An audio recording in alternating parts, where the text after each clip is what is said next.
At yun, welcome back nga sa ating ginagawang panigsay. Ayan, at magdadagdag tayo ng design dito sa ating ginagawang panigsay. Gamit itong DDoS na PVC. Yung kulay orange na PVC. Bali, ginuhutin ko lang sa gitna yan at babaakin natin yan. Gamit tong grinder.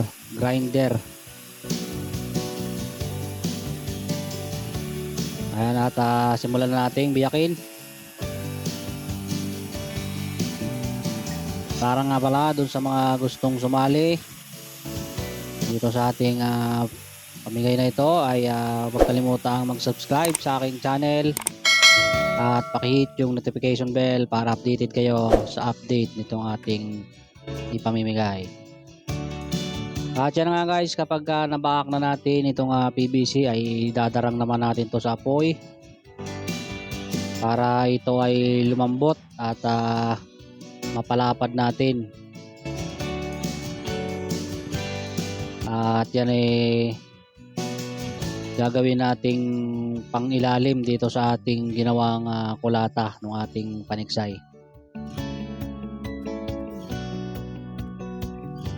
Pag yan ay lumambot na ay iipitin natin yan ng flat na kahoy. Ayan na guys, so naipit na natin at malapad na siya. Bali, titingnan ko lang kung ito ay okay ang pagkakaputol, kung iskwalado ba ito.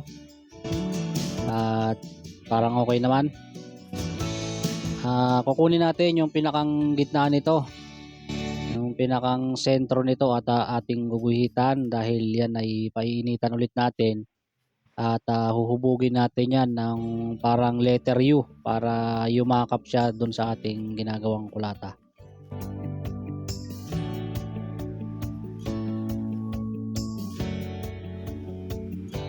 Ayan guys, naguhitan ko na siya at idadarang ulit natin yan sa apoy.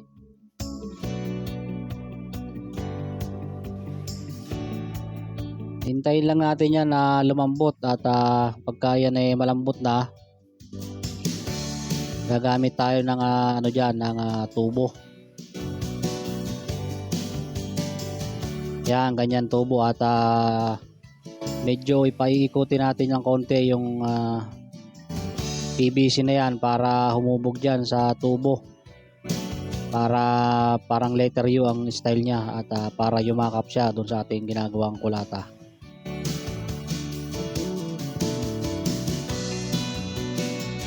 Doon nga pala sa parapol natin na ito ay ang ibibigay ko nga lang po ay ulitin ko ay yung unit lang po. Yung mga tangke po nito at saka yung ibang accessories ay kayo na po ang bahalang bumili. At saka doon sa mananalo ay yung pag-ship nito ay kayo na rin tumagot. Kaya nga guys, ayan na yung resulta ng ating ginawa. At pagka ganyan, medyo nakayapos na siya ay bubutasan natin yan ng barena. Tapos lalagyan natin ng thread. Yan, ang gamit natin ay itong hand top. Ang size nito ay 3mm. Lalagyan natin yan ng thread para maitornilyo natin doon sa ginawa nating kulata. Yan, titreadan na natin. Sa paglalagay ng thread nito guys ay ginawa ko ay paisa-isa kasi kung sasabay-sabayin nyo ng butas ito ay mawawala yan sa align, baka hindi magtapat-tapat. Kapag nabutasan nyo, lalagyan ng thread tapos kakabitan ng tornilyo. Medyo matrabaho kasi kalas kabit ka ng bala, yung drill bit at saka yung pang hand top, tapos magtutornilyo ka, pero ganun talaga at kasi kung sasabay-sabayin nga ng butas ay hindi garantisado yan na magtatapat-tapat at baka ma-disalign lang, sayang lang yung ating gawa. Ayan guys, kakabitan ko lang to ng tornilyo.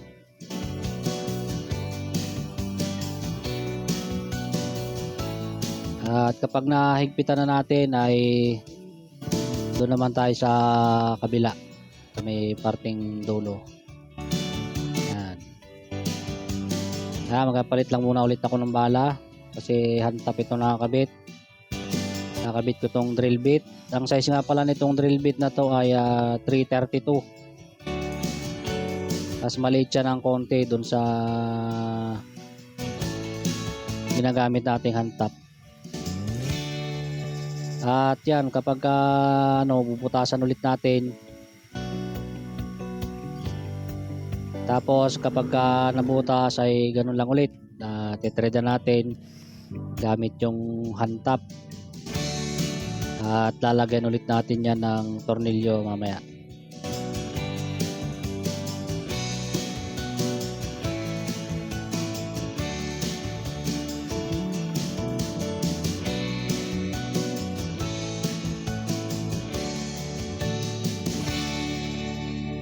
Guys, kuha lang tayo ng isa pang tornilyo.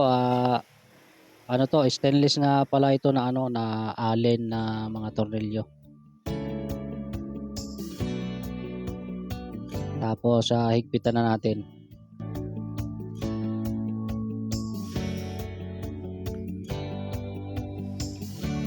Tapos doon naman tayo sa kabila. Dito sa kabila guys ay pwede nyo nang butasan yan parehas ng magkasunod. Ayan, kasi meron ng tornilyo yan doon sa kabila, hindi na yan kikilos ng malayo doon sa kaya pwede nang butasan ng dalawa. Tapos threadan na lang din ng dalawa para mas mabilis. At kabitan na rin natin ng tornilyo.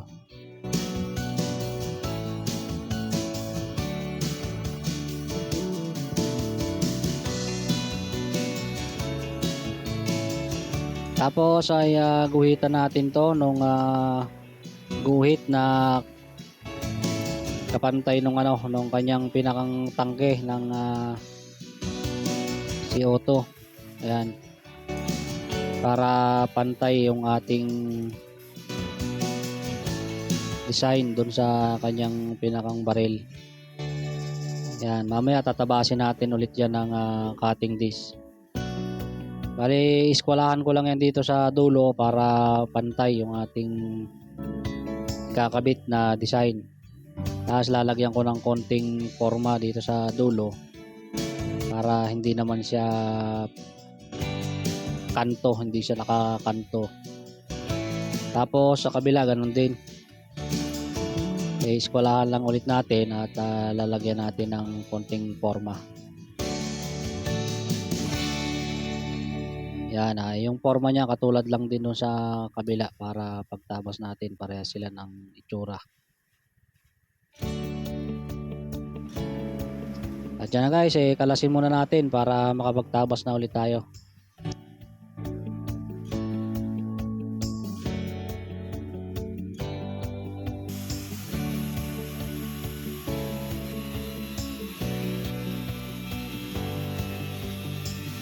Ayan guys, yung mga guhit na ginuhit natin kanina, ayan lang yung susundan natin na pinakang guide nitong ating cutting disc para pantay yung ating mga tabas.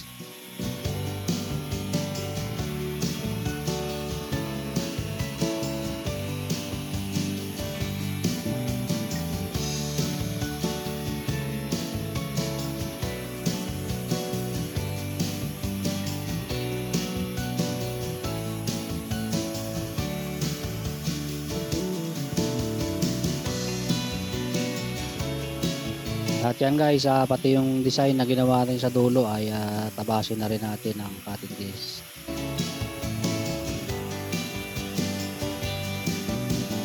Tapos medyo linisin lang natin yung mga pinagkantuhan kasi medyo matalas yan. Tabasan lang natin ng konti para hindi siya ganun katalas. At yan, ganyan magiging forma niyan kapag ikinabit na natin yan mamaya. Yan. Ito nga pala guys yung yung butas nitong tornilyuhan Yung tornilyo ng baril na nakatago sa kulata, kailangan nating butasan yan dito sa ilalim para pagkakalasin yung baril hindi na kailangan kalasin tong pinakang design niya. Ayan o, yung katapat na yan, yung tornilyo. Kukuha lang ako ng ito ang paggagamitin kong pambutas diyan. Ito yung drill bit na hole saw. Tapos babala ko rito sa barena, tapos puputasan na natin.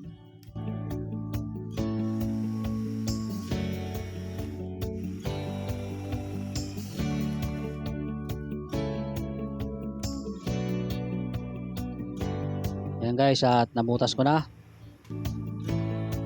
Yan. Yan yung magiging katapat niyan para yung tornilyo pwede nating tanggalin kahit di natanggalin tong design. Tapos dito guys ay magsusukat lang ako dito ng siguro lalagyan ko pa ng konting design itong ating ikakabit para magkaroon naman siya ng konting forma. Bubutasan ko pa yan mga siguro tig 3 piraso kabilaan para may dagdag tayong disenyo dito sa ating ginagawa.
Ayan guys, bali pwede na siguro na tig 3 yung gagawin nating design. Tig 3 siya magkabila. Yan.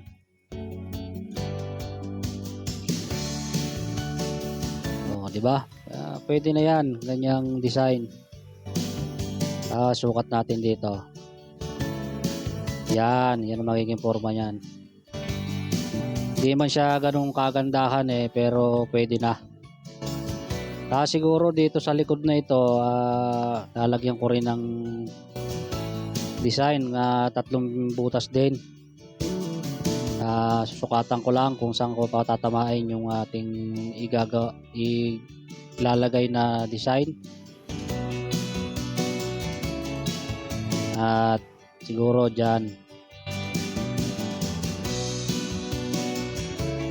Yan, doon nga pala sa kung sakaling sino man yung makakuha nito alala lang po, hindi po ako professional sa paggawa ng ganito at ako ay nagdi-DIY lang, kaya kung hindi man ganun kaganda pagpasensyaan nyo na at sana naman magustuhan nyo at magamit nyo. Ito naman panlibangan lang, hindi naman ito pang competition at pang pormahan. Bale na guys, ganyan na nagiging forma niyan. At yung pagbutas sa huli hindi ko na ipapakita. At salamat sa mga nanonood at kita-kits na lang ulit tayo sa susunod ko pang update nitong ating ginagawa. Thank you.